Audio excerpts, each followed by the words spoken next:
rádio que toca palhoça.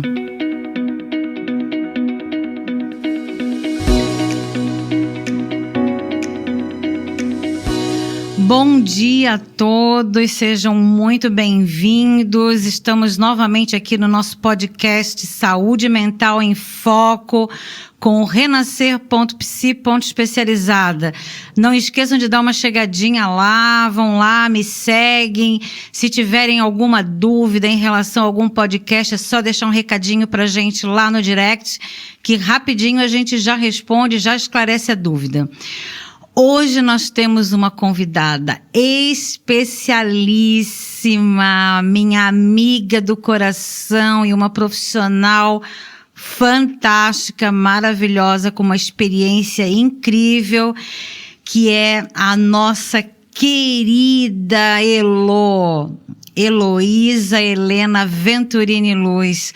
Elo, muito obrigada por ter aceitado o convite de estar hoje aqui conosco no nosso podcast Saúde Mental em Foco. Oi, Lourdes, bom dia. O prazer é meu, né, de poder, em primeiro lugar, estar contigo, né, uma grande amiga, uma grande companheira, e em segundo lugar, de alguma forma, poder contribuir com esse tema que nos é tão caro e tão necessário nesse momento, que o que são todas as questões da saúde mental, né? Obrigada, querida, pelo teu convite. Ok, pessoal, então, para começar, eu vou trazer aqui um mini currículo da Heloísa. Mini, imagina, e já é gigante, né? Então, a Heloísa Helena Venturini Luz, ela é enfermeira com graduação em 1984 pela Universidade do Vale do Itajaí, a Univale. Tem pós-graduação em enfermagem psiquiátrica pela Universidade Federal do Rio Grande do Sul e residência em enfermagem psiquiátrica pela Associação Encarnação Bládia Clínica Pinel, em Porto Alegre, de 85 a 86. Formação em terapia de família pelas Faculdades Reunidas Santa Cruz, Instituto Klein do Vale, Curitiba, Paraná, de 95 a 97. Mestrado em Gestão de Políticas Públicas pela Universidade do Vale do Itajaí, Univale Itajaí, Santa Catarina, com o título da sua dissertação, Política de Saúde Mental de Blumenau, uma experiência de gestão democrática, supervisora clínico-institucional para a Rede de Atenção Psicossocial pela Escola de Supervisores Clínico-Institucionais da Escola de Saúde Pública, vinculada à Secretaria de Estado da Saúde de Santa Catarina, 2012, servidora pública nos municípios de Blumenau, Itajaí e Barra Velha, de 93 a 2020, onde exerceu as funções de enfermeira assistencial, coordenação de CAPS e coordenação municipal da política de saúde mental, docente universitária da Univale, Unidave e Uniaselv, de 92 a 2020, membro do colegiado de apoiadores da RAPS de Santa Catarina, e atualmente exerce atividades de supervisão clínico-institucional para os CAPS e rede de atenção primária em municípios de Santa Catarina. Olha, não é fácil, hein, Elo? É muita coisa.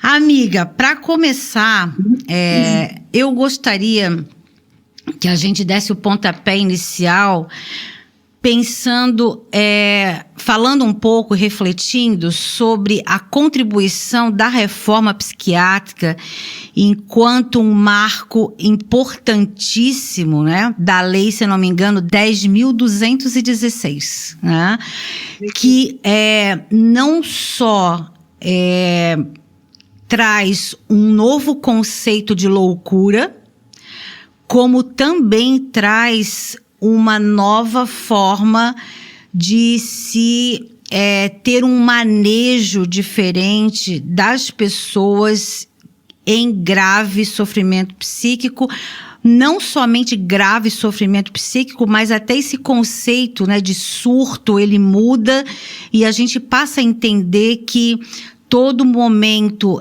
de instabilidade emocional significa que estamos em crise.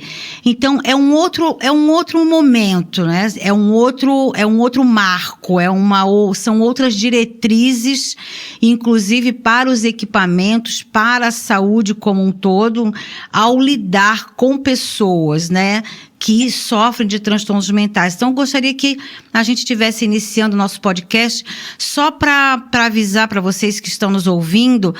Nós vamos ter 2 podcasts com a Heloísa. Nós vamos ter o de hoje e vamos ter também o da próxima semana. Então, o conteúdo vai estar dividido em 2. Nós vamos estar falando sobre a rede de atenção psicossocial, para que as pessoas entendam o funcionamento dessa rede, em que momento que ela é criada, como ela funciona, como ter acesso, ou seja, nós vamos estar falando desses conteúdos. Então, vamos lá, Elo, está contigo. Então, eu acho que uma das coisas importantes que tu colocou e que a gente precisa rapidamente contextualizar é tudo que a gente tem hoje no campo da saúde mental e no campo da atenção psicossocial teve origem nesse grande movimento que foi o movimento da reforma psiquiátrica e o movimento da luta antimanicomial. 2 movimentos que surgiram juntos, né, com um grande objetivo. Na verdade, um pouquinho antes, né, se a gente se lembrar, lá no final dos anos 40, dos anos 50, uma psiquiatra alagoana chamada Nise da Silveira começou um grande movimento de reforma psiquiátrica, mas ele não foi um movimento social, ele foi um movimento interno, dentro de um hospital psiquiátrico, quando ela começou a primeira experiência de terapia ocupacional com aqueles usuários internados por longo tempo no hospital psiquiátrico no Rio de Janeiro, né? E ela usou a arte para que essas pessoas pudessem se manifestar e, a partir daí, lançou um novo olhar para várias outras formas de se cuidar do sofrimento psíquico, que até então eram cuidados rigorosamente com maltrato, né? Com eletrochoque, com excesso de medicação, com isolamento social. E lá nos anos 80, final dos anos 70, anos 80, também a partir de denúncias de trabalhadores, de médicos psiquiatras, jovens médicos psiquiatras, de usuários e familiares, com denúncias de maltrato, morte, fome, dentro dos grandes hospitais psiquiátricos brasileiros, começamos todo esse movimento. Esse movimento, junto com o movimento da reforma sanitária, que foi o movimento que deu o pontapé inicial para a criação do que hoje é o nosso Sistema Único de Saúde, que a gente está precisando defender com unhas e dentes, né, para que ele não seja mais desmontado e mais destruído do que já tem sido. O movimento da reforma psiquiátrica traz a necessidade de se discutir com a sociedade a criação de uma política pública que olhe para a questão do sofrimento psíquico de uma outra forma, né? E a partir daí, então, a partir da Lei 10.216, que é de 2001, a gente tem no Brasil um novo modelo de cuidado com as questões da saúde mental. Então, não mais o internamento de longa permanência, não mais o tratamento com eletrochoque, não mais o tratamento com excesso de medicação que aliena as pessoas, que as isola e exclui do convívio social. E esse movimento todo é um movimento que a gente tem até hoje com a rede de atenção psicossocial. Então, o que a gente quer hoje com essa política que foi criada lá em 2001, que avançou muito até 2016, final de 2016, começo de 2017, e que a partir de 2017 até os dias de hoje vem sendo sistematicamente atacada, desmontada, para uma tentativa de se retroceder. Essa rede que a gente quer é uma rede que cuide das pessoas em liberdade, que cuide da pessoa no seu território, onde ela mora, que olhe também e oferte cuidado para a sua família, que tanto quanto a pessoa que tem um transtorno psíquico, quanto a sua família, sofrem e sofrem muito, né? E que se possa fazer todo esse trabalho no sentido de trazer de volta para o convívio social essa pessoa, a sua família, com cuidados, com medicação se for necessário, e às vezes o é, né? Mas, sobretudo, com a convivência na comunidade, na família e na sociedade, nessa tentativa de se resgatar isso que durante tantos anos, né, séculos até, foi visto como, o louco visto como uma pessoa perigosa, uma pessoa que tinha que ser isolada, excluída, e hoje a gente vê experiências maravilhosas de pessoas, inclusive com longo histórico de internação, convivendo em sociedade, produzindo, né, e sendo cuidadas em liberdade. É isso que a gente defende hoje. E as pessoas, Elo, elas ainda têm muito preconceito e desconhecimento de onde buscar ajuda, né? Então, quando nós falamos de rede de atenção psicossocial, a grande maioria das pessoas não entende o que isso significa. Tanto pessoas que fazem uso da rede privada, porque muitas vezes o próprio paciente que faz uso da rede privada, ele precisa acionar a rede pública. Às vezes é um final de semana, às vezes é à noite, ou seja, precisa, né, desse atendimento. E muitas vezes ainda o preconceito impera, né? Então, eu estou passando por um momento de grave instabilidade, mas eu não busco atendimento, porque senão vão dizer que eu sou louco, né? Então, eu não vou procurar atendimento. Então, e me preocupa muito, porque esse momento é um momento em que nós vamos muito mal da nossa saúde mental, né? A demanda, eu percebo no meu dia a dia, mesmo no meu trabalho, que a demanda por saúde mental tem aumentado muito nos últimos anos, e principalmente nesse período aí, durante a pandemia e pós-pandemia. Então, eu gostaria que você tivesse nesse momento falando um pouquinho para a gente, assim, o que é essa rede, por que ela foi criada, quais são os serviços que ela contempla, quais são os equipamentos, como as pessoas podem ter acesso a esses serviços.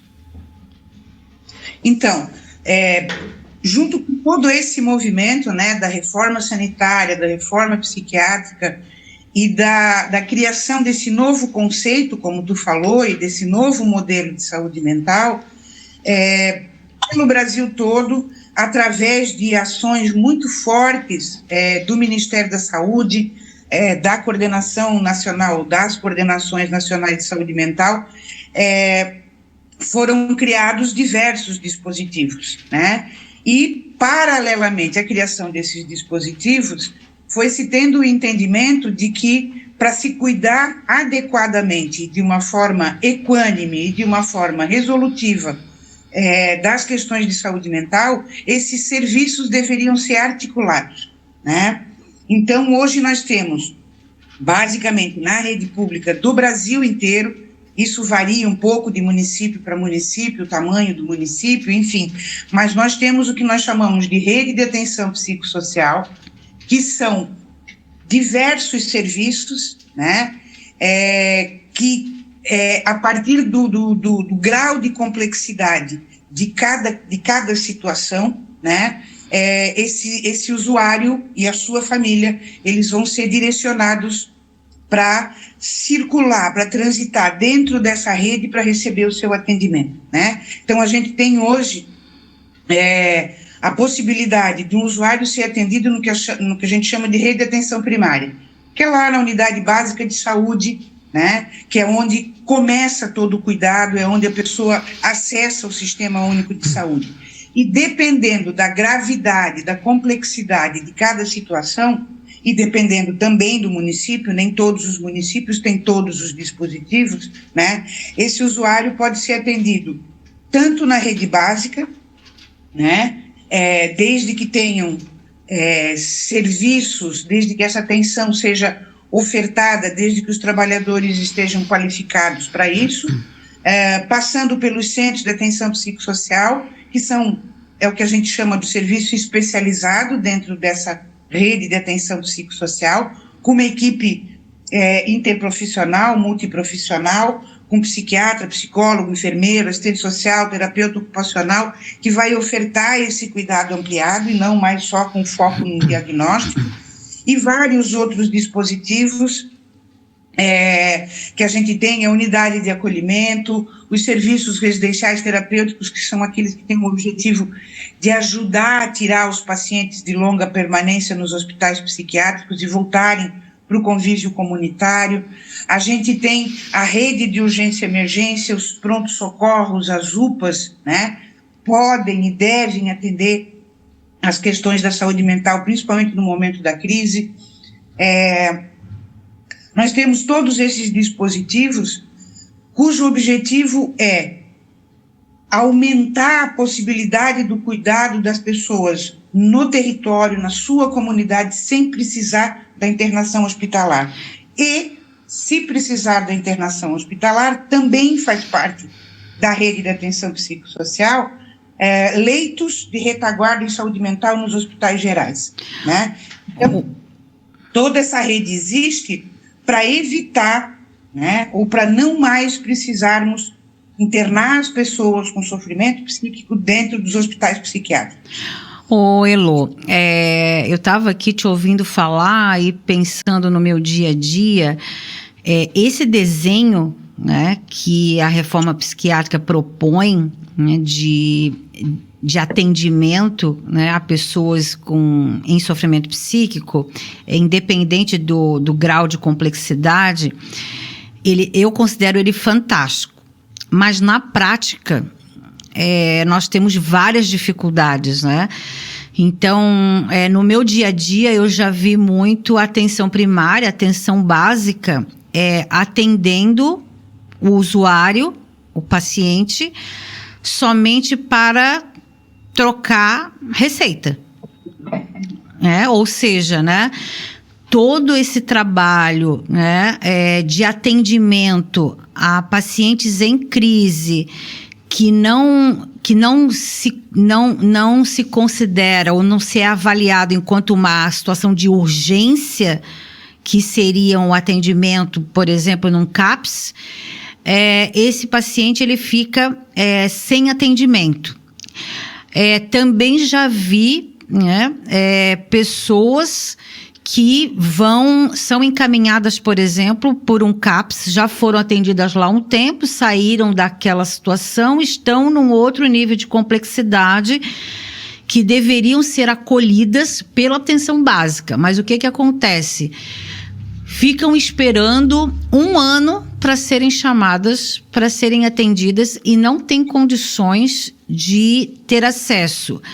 Muitas vezes, inclusive, durante esse período, elas têm um agravamento do caso, voltam para o CAPS e o CAPS diz, não é nosso, é da atenção básica. Ou seja, né, na minha avaliação, existe vários pontos aqui que são importantes a gente olhar. Existe um desrespeito com o usuário, existe uma falta de qualificação adequada dos profissionais que estão atuando na rede, não existe um número suficiente de profissionais para atenderem a demanda que só cresce, e também, muitas vezes, ambientes que não são espaços, né, que não são espaços adequados para que sejam realizadas as atividades que são necessárias que sejam realizadas. E um outro ponto também muito importante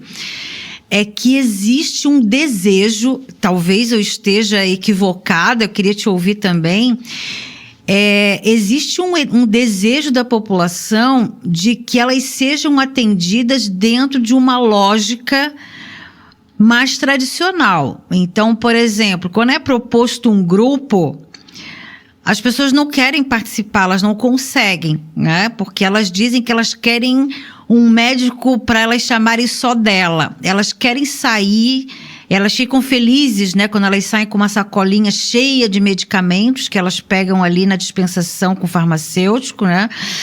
Então, tem também uma deslegitimação da própria população em relação a novas práticas, a novos olhares para a saúde mental, porque não chega até a população as informações necessárias que, a meu ver, deveria ser um trabalho a ser realizado pela atenção básica, inclusive junto às agentes comunitárias de saúde, estratégias de saúde da família, os NASHs aí da vida, ou seja, queria te ouvir um pouquinho em relação a isso. Então, eu acho que junto com tudo isso que tu falou, que são, digamos, fragilidades na consolidação dessa rede, eu acho que tem um problema que é essencial e primordial, né? Nem os nossos trabalhadores, e aí estamos falando de trabalhador da atenção básica, médicos, enfermeiros, os próprios agentes de saúde, técnicos de enfermagem que trabalham lá, algumas outras especialidades, como por exemplo no NASF, onde ele ainda existe, né?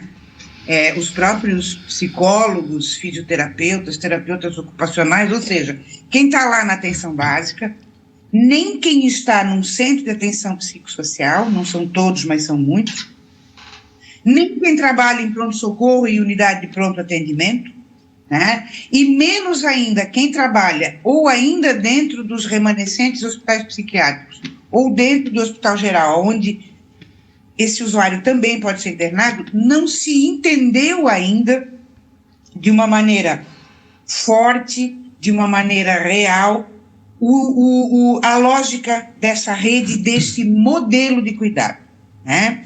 Então, se a gente tem todo um grupo de profissionais, da rede básica à rede especializada, que ainda não compreendeu esse modelo, né? Menos ainda a população vai compreender esse modelo, né? A população conhece, porque ele existe há séculos, o modelo do surtou interna. Sem dúvida, sim. Né? Então a gente precisa, e esse é o movimento da reforma psiquiátrica, a gente precisa, ao mesmo tempo, que é muito difícil, mas a gente precisa, ao mesmo tempo que a gente cria esses serviços e oferta serviços diferenciados para a população, né?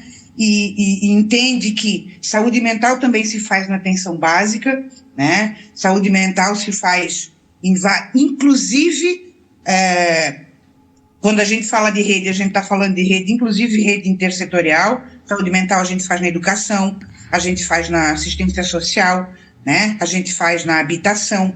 A saúde mental, hoje, ela é uma política de saúde que ela perpassa, ela é transversal a todas as outras políticas. Ô, Elo, então, não querendo te interromper, mas assim, acho que é bem importante a questão da intersetorialidade, porque tu sabes, né, a minha experiência aí na política pública de assistência social, né? Então, tanto atuando como técnica, como gestora de CRAS, já também com experiência de gestão da proteção social básica, aqui no município de Palhoça, por exemplo, né?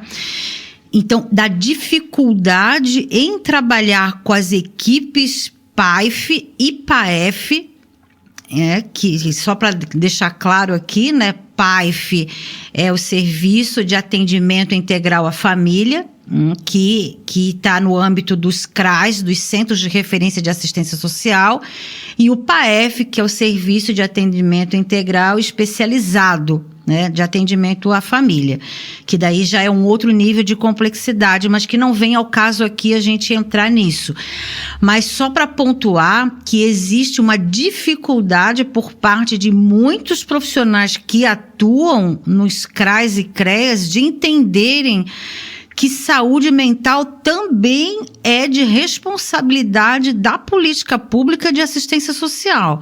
Porque parece que tem algo assim, ó, não, eu sou psicólogo do PAIF, de um CRAS, então eu não sei o que eu estou fazendo aqui.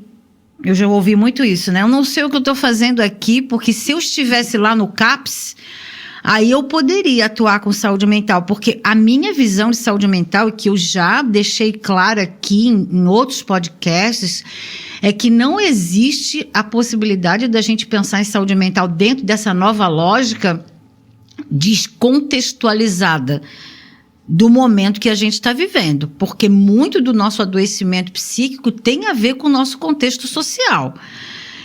E também saúde mental tem a ver com autocuidado. Então, se tem a ver com contexto social, também é responsabilidade da política pública de assistência social assumir também esse trabalho de interlocução com a rede de atenção psicossocial, para que se possa trabalhar de forma integrada, né?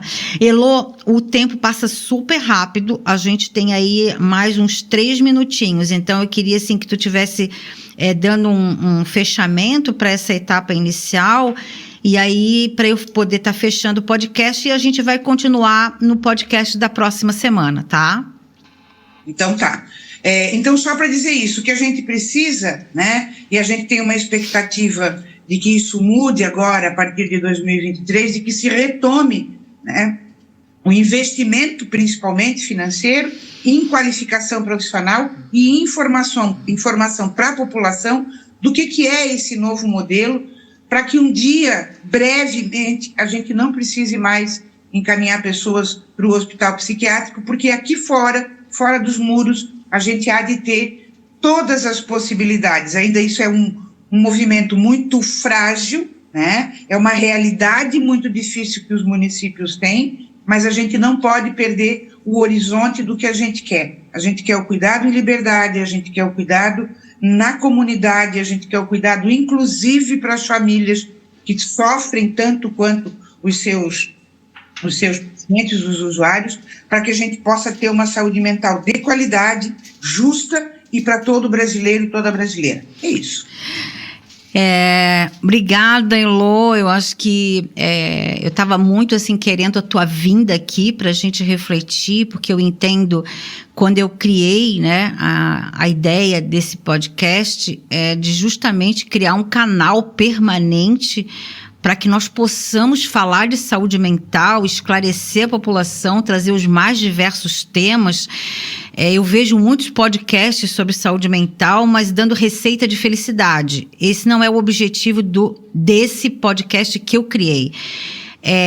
O embasamento é científico, a gente fala sério sobre saúde mental, é um espaço para a gente publicizar a saúde mental, é um espaço para a gente refletir sobre as potencialidades, sobre as fragilidades e principalmente, né, poder estar orientando mesmo, dando informações à população de uma maneira geral do que significa esse novo modelo, de como acessar esse modelo e de como garantir, né, os seus direitos enquanto cidadão que se encontra em sofrimento psíquico. Então, muito obrigada pela tua participação.